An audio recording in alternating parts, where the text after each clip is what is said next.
Please help me to reach 1,000 subscribers. The text came in at 9:41 p.m., lighting up my phone while I was standing over a cold pan of pasta I'd made for two. Hey, running late. Don't wait up, smiling face with smiling eyes. There was a picture attached. I didn't open it at first. I stared at the notification like it might explain itself if I gave it enough time. Then I tapped. It was a crowded rooftop bar. Fairy lights strung across the night sky. Champagne flutes raised mid-toast. And there she was, my wife, laughing with her head thrown back, cheeks flushed, hair done in a way she never bothered with anymore. I noticed the gold bracelet on her wrist immediately. I'd bought that bracelet. I checked the date. Tonight. I checked my calendar. Empty.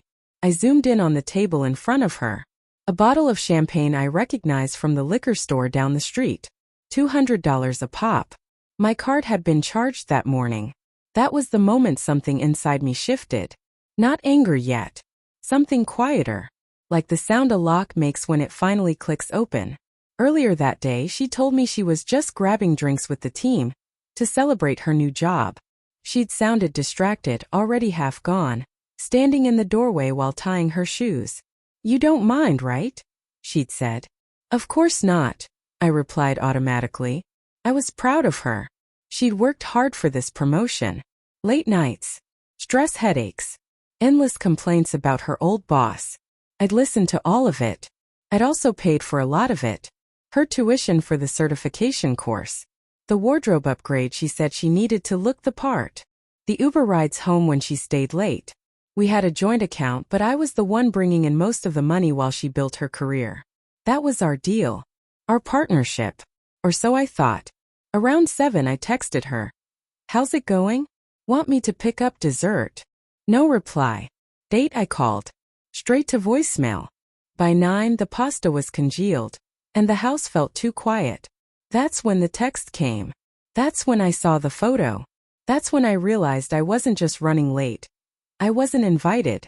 When she came home after midnight, she smelled like citrus perfume and champagne. Not the cheap kind. Her heels clicked too loudly on the tile, like she wanted to announce herself. "You're still up?" she asked, surprised.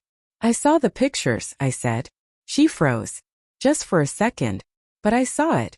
"Oh," she said lightly. "Yeah, it kind of turned into a whole thing." A whole thing I wasn't invited to? She laughed, but it didn't reach her eyes. "It was a work thing. You know how these things are." I didn't. Not really. Because in my experience, celebrations included the people you loved. The people who supported you when no one else did. "Did you use the joint card?" I asked. She kicked off her shoes. "It's our money." That word, "our," felt wrong in her mouth. I didn't push that night. I told myself I was overreacting. That she deserved a night.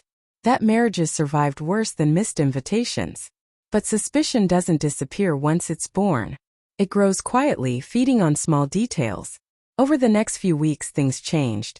She guarded her phone like it was a second heart. Screen down. Notifications off. She started working late again. But this time she came home energized instead of exhausted. She bought a new dress I'd never seen her wear around me. When I asked about it, she shrugged. "Office stuff." One night, I woke up and found her sitting on the edge of the bed, texting in the dark. "Who's that?" I murmured. "Just a coworker," she said too quickly. I wanted to believe her. God, I did. I replayed our history in my mind, the road trips, the inside jokes, the way she cried when we bought our first house. Surely that woman wouldn't do this to me. Then the bank alert came. A charge for a private dining room. Another for champagne. Another for a gift basket. All from the same night. The night of her work thing. I opened our shared cloud album. Something we'd set up years ago and forgotten about. There were new photos. One she must have accidentally synced. Her, leaning into a man I didn't recognize. His hand on her lower back. Their faces close enough to share breath. In one photo she was holding a cake. "Congratulations on the promotion, babe." The words were written in icing. I sat on the couch for a long time after that. The house smelled like coffee and dust. Every memory I'd ever trusted began to rot. When I confronted her, I didn't yell. I didn't cry. I just laid my phone on the table and slid it toward her. She looked. Her shoulders slumped. It wasn't supposed to happen like this, she whispered. Like what? I asked. Like me finding out? Or like you using my money to celebrate your new life without me? Tears welled up, but I didn't rush to comfort her. I stayed where I was, still, watching. He understands me, she said finally. He sees me at work. You've been busy. Busy paying for the life she was leaving me for. I asked her if she loved him. She hesitated. That was answer enough. The days that followed were a blur of logistics and grief. She tried to justify it.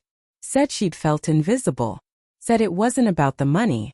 Said she never meant to hurt me. I believed that last part. Hurt wasn't her goal. Convenience was.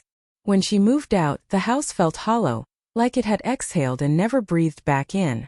I closed the joint account. I returned the bracelet to the store. The clerk asked if anything was wrong with it. No, I said. It just doesn't fit anymore. Sometimes I still think about that night. The fairy lights. The toast.